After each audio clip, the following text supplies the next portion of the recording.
அல்லாஹ் கேட்பான், எதை கேட்கிறார்கள் என்னிடத்தில்? மலக்குகள் சொல்வார்கள், யா அல்லாஹ் சொர்க்கத்தை கேட்கிறார்கள், யா அல்லாஹ் சொர்க்கத்திற்காக அழைக்கிறார்கள், யா அல்லாஹ் உன்னை.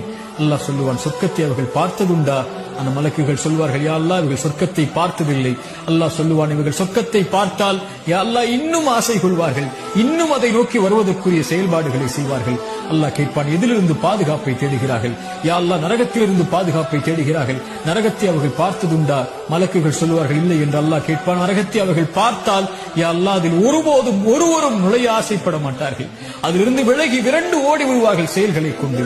அல்லாஹ் சொல்லுவான், மலக்குகளே, அல்லாஹ்வை பார்க்கவில்லை, சொர்க்கத்தை பார்க்கவில்லை, நரகத்தை பார்க்கவில்லை, என் மீது என்னை நினைவு கூறக்கூடிய இந்த சபைக்கு நான் உங்களை சாட்சியாக வைத்து சொல்கிறேன், அன்னி கது கஃபர்து லஹும், அவர்கள் எல்லோர்களையும் நான் மன்னிக்கிறேன் என்று.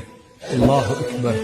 திக்ருல்லாஹி அஸ்ஸ வஜல், அல்லாஹ்வை நினைவு கூறுதல் சதா நேரமும் ரமதானில் காலையிலும் மாலையிலும் வாகனத்திலும் அலுவலகத்திலும் எங்கிருந்தாலும் அல்லாஹு அக்பர், லா இலாஹ இல்லல்லாஹ், சுப்ஹானல்லாஹி வபிஹம்தி, சுப்ஹானல்லாஹில் அஸீம், லா ஹவ்ல வலா குவத இல்லா பில்லாஹ். இது போன்ற மகத்துவமிக்க திக்ர்களை நாவுகளை கொண்டு நனையுங்கள். அது அல்லாஹ்விற்கு நன்றி செலுத்துவதற்குரிய காரியமாக அமையும்.